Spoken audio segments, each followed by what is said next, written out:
I will end on this point, Jim. There are voters in the electorate who have never seen a Republican presidential candidate leading in the polls at this point, but those voters, those young voters, are seeing one right now in Donald Trump. Very interesting. All right. At any rate, the bottom line here is that we're not going anywhere. I am not going anywhere. I wouldn't be running if I didn't absolutely believe that I am the best candidate to beat Donald Trump in 2024. We had a Democratic nominating process where the voters spoke clearly. I won 14 million of those votes, et cetera. So I not only believe that from the beginning, but I wanted to reassert it and demonstrate that it's true. And I'm going to be doing that all through this week and from here on. So we noted yesterday there was quite a contrast to the people that were supporting you yesterday compared to, say, a lot of the Washington insiders and Hollywood moguls, and go down the list of very powerful people that want you out compared to the support that you had in Pennsylvania yesterday. That said, there are a lot of people of goodwill who love you, who believe you did a great job in your first term, who are still concerned. Yesterday, the topic came up of the Stephanopoulos interview, where you were asked the question, how would you feel if Donald Trump beat you? How would you feel after you lost? And you said, well, as long as I did the best I could do, that's the most important thing. That's caused Democrats concern, who believe that losing is not an option. What would you say to those who are concerned by that answer? It's not an option, and I've not lost. I haven't lost. I beat him last time. I'll beat him this time. And this is a guy who, look, we talk about debates. Look at his performance with debates. He lied over, Trump has 50 lies. I mean, look, this is a guy who says 10% of the universe. I don't want to get into it. He's just a liar. And he hasn't done a damn thing since the debate.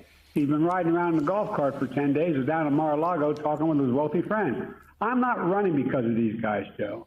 I'm running because, and you know me well enough to know this from the very beginning, I ran because I never bought on in the trickle-down economic theory. I never bought into the notion that we have to walk away from the rest of the world and cave to Putin or anybody else. I've never believed any of that. And I'm confident that's where the American people are. So what I did was I went out and I wanted to make sure that there wasn't any slippage at all.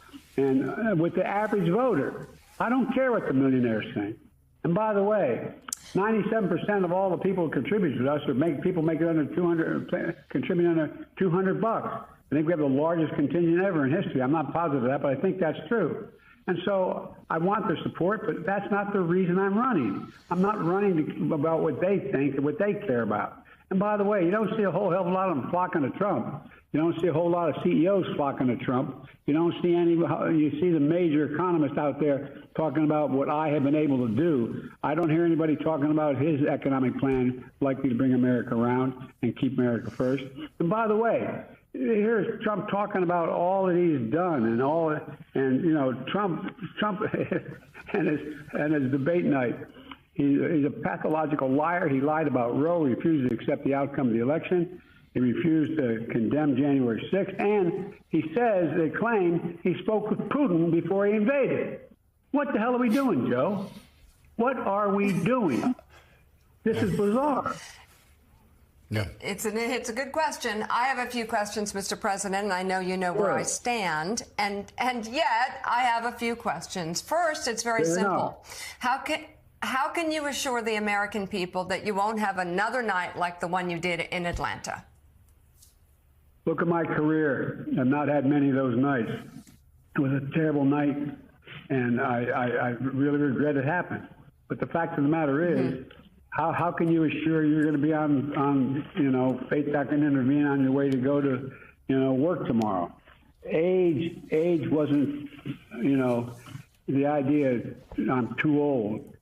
Created over 15 million jobs, 21 million insured for the ACA, beat Big Pharma, relieved student debts for 5 million people, first black woman in the court. So I think I had a significant run, and that's how I'd measure me. Measure me what I've done. And by the way, in terms of my neurological capacity. I had a physical, a neurological physical as well in February. It's released. I released all my records, all of them. And I have a neurological test every single day. Try sitting behind this desk and making these decisions. You know it. Both of you know it. They know it. I'm not bad at what I do. And now, it doesn't mean I never make a mistake. I do. But I'm making those decisions. Mr. President, if anybody in my family had a night like that, like if my Joe had a night like that, or my kids or anybody, I'd probably want to do some sort of workup and medical workup and make sure he's okay. Have you been tested for any age-related illnesses, pre-Parkinson's, or anything like that that might explain sort of having a night like that where you couldn't finish sentences? Look, I was feeling so badly before the debate. When I came back, they tested me for, I thought maybe I had COVID, maybe there was something wrong, I had an infection or something. They tested me, they gave me those tests, I was clear. So, but look, I had a bad night. But the fact of the matter is, look at what I'm doing. I mean, let me put it this way. If there was something that was wrong that night, it's not like it comes and that's one night and it goes away. That's why I've been out. I've been testing myself, been testing everywhere I go, going out and making the case. The night of that debate, I went out. I was out till 2 o'clock in the morning that very night. That very night, it drives me nuts, people talking about this. That very night, I was talking to large crowds. Look at the crowds we've gathered everywhere from Atlanta to North Carolina to Pennsylvania, and look at the enthusiasm. But it was right after. Where the hell's Trump been? What has Trump said or done except deny and lie about what he's for? Okay, so you have repeatedly said that all of these people and entities are wrong. And let me go through them. The New York Times editorial board, The Economist, the Atlanta Journal-Constitution, the Boston Globe, Jerry Nadler, Seth Moulton. Let me go to Julian Castro, Tim Ryan, David Axelrod, David Remnick, Richard Haas. Yeah, I know which one you're responding to there. Zeke Emanuel. But they are saying that you should step aside. So what is your plan of attack moving forward? These are pretty big names. Is to go out and keep doing their big names. But I don't care what those big names think. They were wrong in 2020. They're wrong in 2022 about the red wave. They're wrong in 2024. And come out with me. Watch people react. You make a judgment. You make a judgment. Mm-hmm. And by the way, I'm going to have all these foreign leaders here. I've been in contact with the new British Prime Minister. Anyway, look, the country, the rest of the world is looking. Our allies are looking for U.S. leadership. Who else do you think could step in here and do this? I expanded NATO. I solidified NATO. Ask your brother about it in Poland. I made sure that we're in a position where we have a coalition of people, of the nations around the world to deal with China, with Russia, with everything that's going on in the world. We're making real progress. The Biden plan, which got in Israel for the Gaza Strip, is something that was adopted by the UN Security Council. Whether it comes to fruition, it's awful close. We'll see. G7's okay. But look, I'm not going to explain any more about what I should or shouldn't do. I am running. Mm-hmm.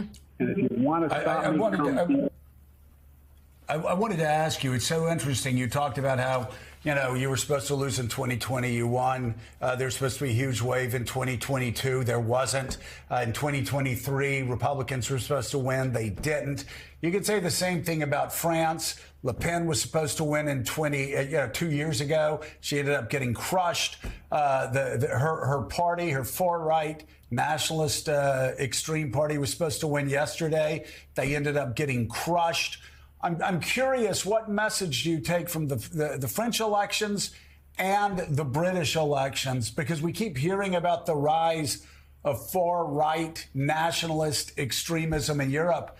But I've got to say, it looks like this past week has been the worst week for far-right nationalists between Britain and France. I'm wondering what you say about that and what message you take to NATO allies this week. Look, Joe, let's get something clear about 20 and 24. Not only were they wrong, I said they were wrong beforehand. I said we were going to win and how we were going to win. I didn't pretend about it. It wasn't like, oh, my God, I was surprised.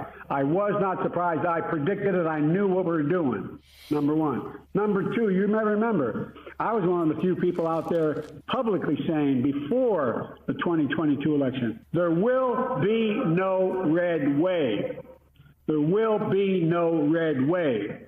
Because I've been all over the country. I didn't believe it at all. And then in 2023, the key elections, I went into those races. Not every one of them, but a lot of them. And I said we were going to win. Look, we won those. So, Joe, it wasn't just that it didn't happen.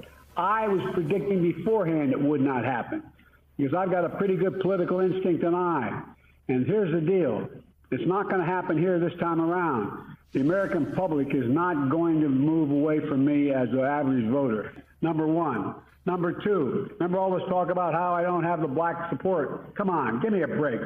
Come with me. Watch. I'm getting so frustrated by the elites. Now, I'm not talking about you guys, but about the elites in the party who they know so much more. But if any of these guys don't think I should run against me, go ahead, announce their president. Challenge me at the convention. You know, on Europe, the polls are wrong in France. They're also right. There's no right wave or tide here in America either. By the way, in case you're wondering whether there is one, have you ever seen Trump run away so fast from what he's for? You know he's going to do it anyway, but have you ever, he's such a liar. This guy, everybody knows what they're planning to do. And now he's saying, no. This guy is going to rip away at a woman's right to choose in a permanent way. This guy is going to make sure that he exacts revenge. This guy's going to destroy democracy. This guy's going to give a blank check to the Supreme Court and he's going to use it to pass the 2025 agenda. You know, this guy's extremely dangerous. But you notice he doesn't speak up for what he really is for. He's all of a sudden realizing, oh, my God, nobody's for what I'm for. But anyway, look, and again, think of the things he lied about. I just want to point out where the polls are now, where they were at this point back in 2020, and Joe Biden's worst position in the polls back in 2020. Right now, Donald Trump leads in an aggregate of national polls by about 3 percentage points. If you go back 4 years ago at this point, Joe Biden was ahead by 9 points. This right now don't look anything like what we saw 4 years ago at this point.